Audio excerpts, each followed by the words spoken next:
Y ahora va a hablar Ramón Franquesa.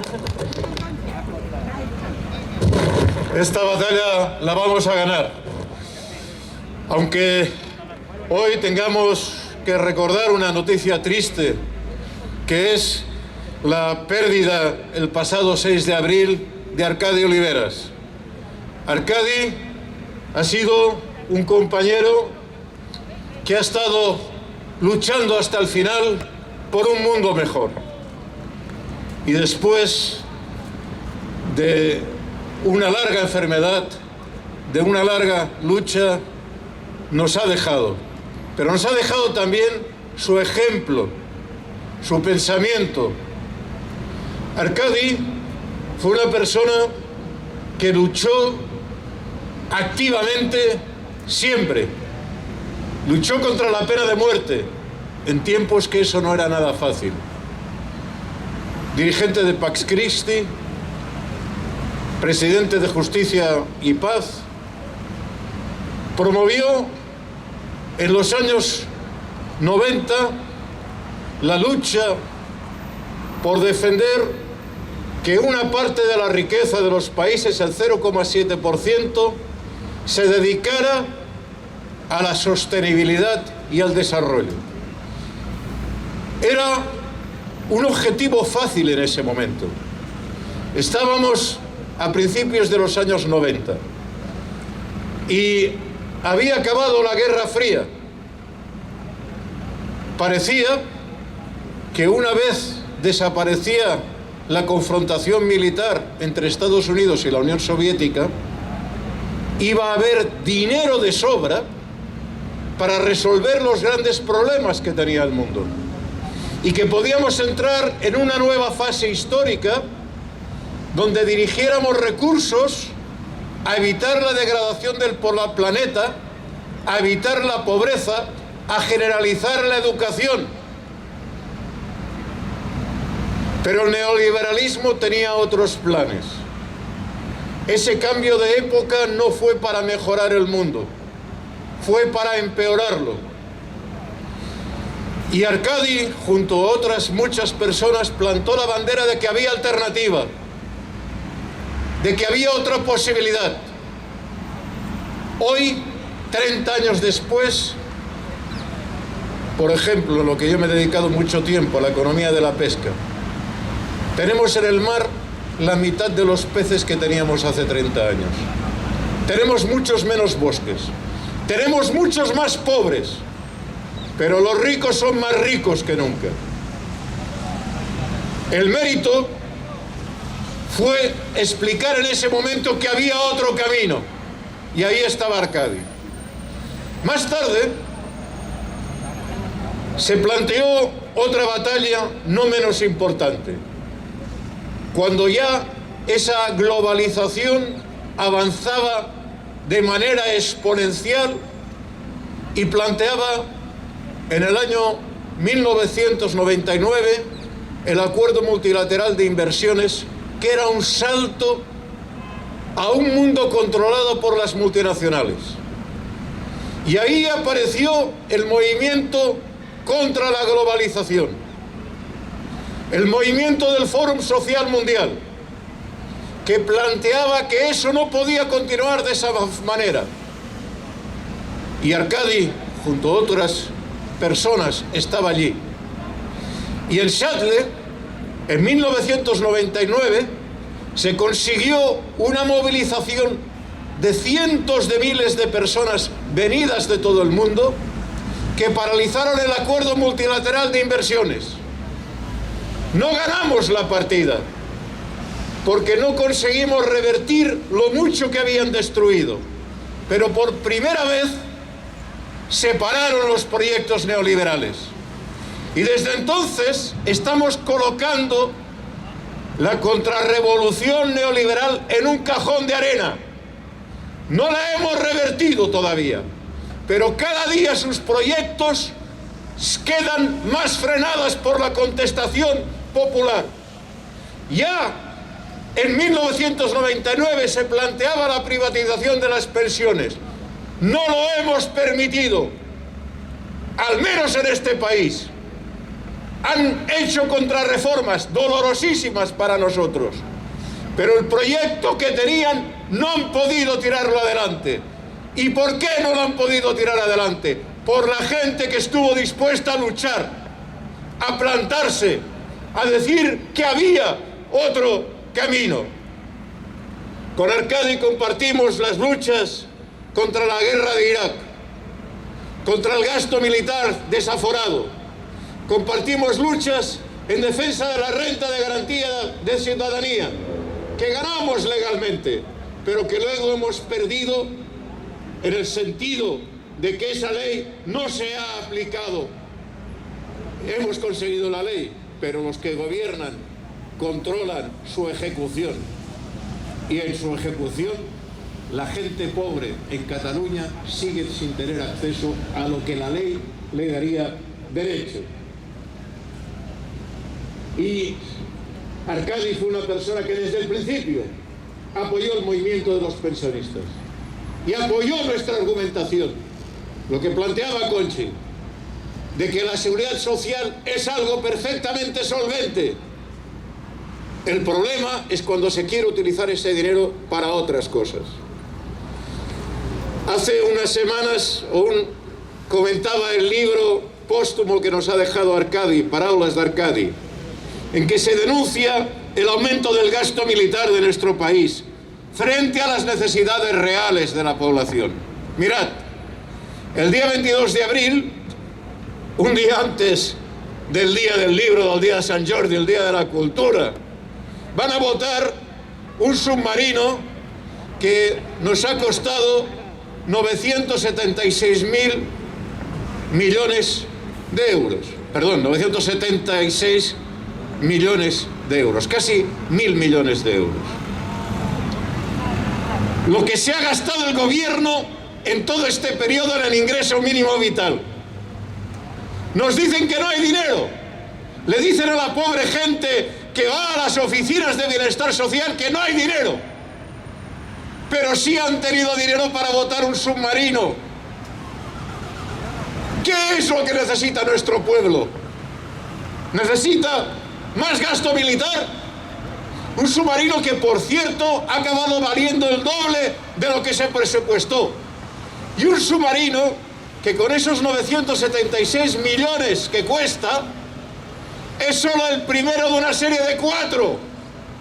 Es decir, se van a acabar gastando en los próximos años 4.000 millones de euros. ¿Qué es eso que no hay dinero? Cuando se trata de financiar a la gran industria militar, hay dinero. Cuando se trata de buscar guerras y pretextos para aumentar la carrera militar, hay dinero. Pero cuando se trata de pagar vacunas, de conseguir proteger a la gente, de contratar médicos, de contratar personal sanitario o de pagar las pensiones, nos dicen que no hay dinero. Un mundo que promueva lo privado por encima de lo público es un mundo que va a la destrucción. Pero así estamos. Y tendremos que seguir luchando. Hay una campaña en marcha que nos ha llegado esta semana a COESPE por parte de una organización internacional de trabajadores para exigir el final de las patentes en el ámbito de las vacunas. COESPE sin duda se va a sumar a esa iniciativa. La investigación, los recursos, el conocimiento ha de ser público y al servicio de la gente, no de las multinacionales. Y ahí deberemos lanzar un movimiento internacional para conseguir ese objetivo. Y quería también comentar otra cuestión. En los países occidentales, Estados Unidos y la Unión Europea, llevamos 30 años, estos 30 años de globalización, aumentando el precio de las matrículas universitarias. El argumento es que a nuestros jóvenes se les estaba sobreformando, que se perdía dinero, que para qué había que formar a tanta gente, que eso era un gasto, que quien quisiera tener formación, que se la pagara. Y por tanto, vimos a velocidades distintas cómo en los países aumentaba sistemáticamente el precio de las matrículas universitarias. En realidad, ¿qué había detrás de esto? En realidad era la voluntad de ahorrar dinero público para bajar impuestos a los ricos. Creían que hacían el gran negocio. Pero, de verdad, que cuando formamos a la gente de nuestro país, eso sirve solo para que las personas puedan tener un mejor salario y que por tanto tengan que pagar por ello. En realidad, que nuestros jóvenes tengan más formación es una inversión pública y es algo que acaba beneficiando a todo el país. ¿Qué ha acabado pasando con esta política neoliberal de la educación? De la sobreeducación que decían. Bien, lo que ha acabado pasando es que ahora hay menos estudiantes universitarios. Lo han hecho de una manera maléfica, porque para que no hubiera otro mayo del 68, se han dedicado a explicar a nuestros jóvenes que eso de estudiar es un rollo, que no hay que esforzarse demasiado, que total se puede llegar a ser famosillo pues saliendo en cualquier tertulia, en cualquier concurso televisivo, y que eso de la educación es una cosa del pasado. Se ha ido por un camino que además se ha degradado la profesión de los enseñantes. Se ha perdido el respeto al profesorado. En primer lugar, el respeto en los salarios y en las condiciones de trabajo. Y luego en el ámbito social. Y claro, con este modelo de jóvenes hedonistas, consumidores, no motivados a estudiar, que en lugar de inculcar la cultura del esfuerzo, de la cooperación, de la solidaridad, del deseo de conocer, se ha promovido, pues esto, la cultura del pasotismo, la superficialidad, la banalidad. Se consideraba que no hacía falta formar a la gente, porque siempre nos llegaría gente de la India, de China, que estaría dispuesta a hacer estos puestos de especialización a sueldos más baratos que la población local. Y ahora hay un problema. Ahora resulta que tener menos gente formada en la universidad quiere decir tener menos médicos. Y resulta que en todo Occidente ahora falta personal sanitario formado. Quiere decir tener menos gente ingeniera. Y ahora resulta que Occidente está perdiendo la carrera de la tecnología, desde el 5G a la maquinaria sofisticada, al software, a la logística. Y ahora se dan cuenta de que hay países que están pasando delante de Estados Unidos. ¿Y qué se les ocurre? No se les ocurre volver a invertir en educación pública. No, lo que les ocurre es promover la guerra, los bloqueos, las penalizaciones en el comercio. A ver si cambiando las reglas comerciales consiguen sobrevivir un tiempo más. Y muchas veces con estos bloqueos lo que consiguen es tirarnos tiros a los pies. Es que alguien puede ser tan estúpido de pensar que bloquear las vacunas, las más de 13 vacunas que tiene China, o la vacuna que está promoviendo Cuba, o la vacuna de Rusia, va a perjudicar a esos países. ¿Quiénes vamos a ser los más perjudicados de esos bloqueos tecnológicos y comerciales? Nosotros mismos. Pero, y por otra parte, les ha aparecido otro problema en Estados Unidos, que llevan en esta carrera mucho más tiempo. Y es que ahora, la gente que se endeudó para poder pagar una carrera universitaria, no puede devolver el crédito. ¿Por qué? Porque los precios de los estudios universitarios se han ido a la estratosfera y los salarios han bajado. Y ahora esa gente, cuando son trabajadores, ya no pueden devolver el crédito. Y en este momento en Estados Unidos, la principal elemento de crisis financiera es la no devolución de los créditos de educación, más que las hipotecas. Y en esto llega la solución, que este decrépito gobierno que tienen en Estados Unidos, ese gobierno senil, se le ha ocurrido. Frente a esta crisis que amenaza el sistema bancario norteamericano, ya tienen la solución: que el Estado pague las deudas de los estudiantes que no pudieron, o de la gente, de los profesionales que no pudieron pagarlas. Vaya, puede parecer una buena solución. Seguro que para la gente que tiene muchas deudas bancarias, mejor eso que nada. Pero examinad qué quiere decir. Quiere decir que aquello que el Estado dejó de gastar financiando la educación pública, ahora lo va a gastar para rescatar a los bancos, para darles el dinero que ya no pueden recuperar. Eso sí, sin bajar el precio del acceso a la universidad, sin cambiar el modelo educativo neoliberal que hace que tengamos una juventud menos formada que la que teníamos hace 20 años en todo Occidente.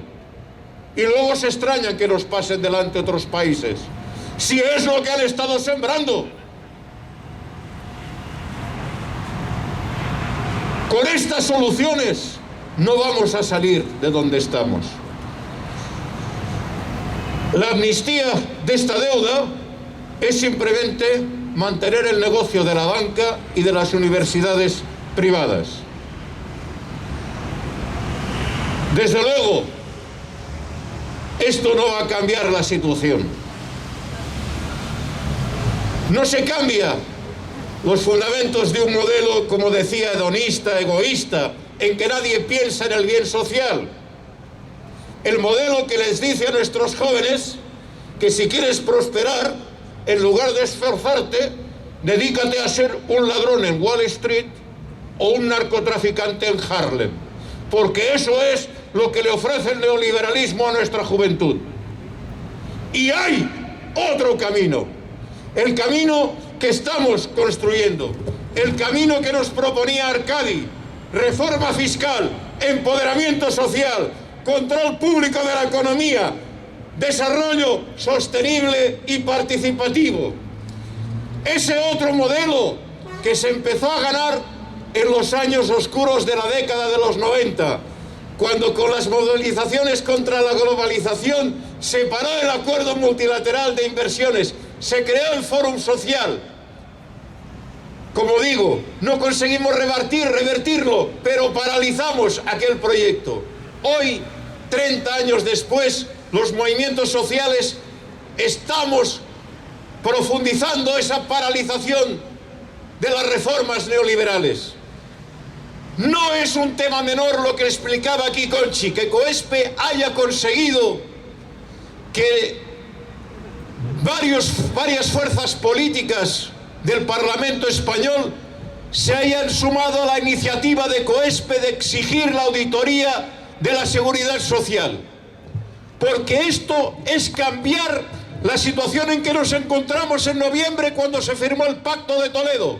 En realidad, cuando Unidas Podemos, cuando Más País, cuando el BNG, cuando Compromís, junto a aquellos que desde el primer momento nos hicieron lado, como Esquerra Republicana, como la CUP, como Bildu, pero cuando todas estas nuevas fuerzas políticas que se suman al proyecto de COESPE dicen que hay que investigar por qué eso de la seguridad social parece ser que sí es sostenible, es que nuestra lucha está abriendo camino, estamos cambiando las cosas, se está volviendo a producir lo que pasó en el 2018.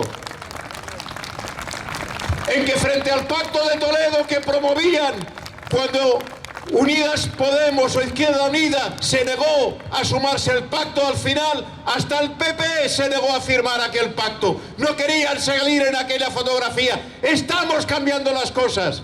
Y estamos cambiando las cosas cuando en los debates congresuales de comisiones obreras y de UGT se aprueban resoluciones en contra del Pacto de Toledo, se aprueban resoluciones en las asambleas participativas en que la gente exige la auditoría de la Seguridad Social con COESPE. Y lo estamos ganando desde la calle, persistiendo. Esto no es la victoria todavía, compañeras y compañeros. Nos queda mucho esfuerzo. Hay que seguir el ejemplo de compañeros como Arcadio Oliveras, que abrieron camino, que cuando se pensaba que todo estaba perdido o cuando se pensaba que el neoliberalismo traería la prosperidad, traería un siglo XXI de riqueza, de consumismo para todo el mundo, alguien se levantó y dijo: ese no es el camino, eso no es sostenible. El que unos pocos acaparen mucho y excluyan a la mayoría no es el camino. El que bajemos los impuestos a los ricos no es el camino. El que en lugar de gastar en sostenibilidad y protección social gastemos en armamento no es el camino. Y hay otro camino, el camino que estamos abriendo. Vuelvo a decir, esto no es todavía la victoria, esto ni tan siquiera es el principio de revertir las reformas neoliberales, pero sí es el inicio de un nuevo camino. Estamos parando esa dinámica, les estamos parando los pies a la reforma que quieren hacer de las pensiones y vamos a cambiar esa situación. Estamos abriendo los movimientos sociales, no solo en España, sino en Francia, en Alemania. Estamos abriendo otro camino que exige educación, sanidad, pensiones para todos, reparto de la riqueza, derechos sociales. El siglo XXI nos pertenece y lo estamos ganando también cada lunes en las plazas. Y recordando que no se puede corromper a todos y ni a todo el mundo y siempre, porque la sociedad organizada puede asegurar que esos derechos se defiendan. Un lunes más recordamos y alzamos nuestra voz: que gobierne quien gobierne, las pensiones se defienden.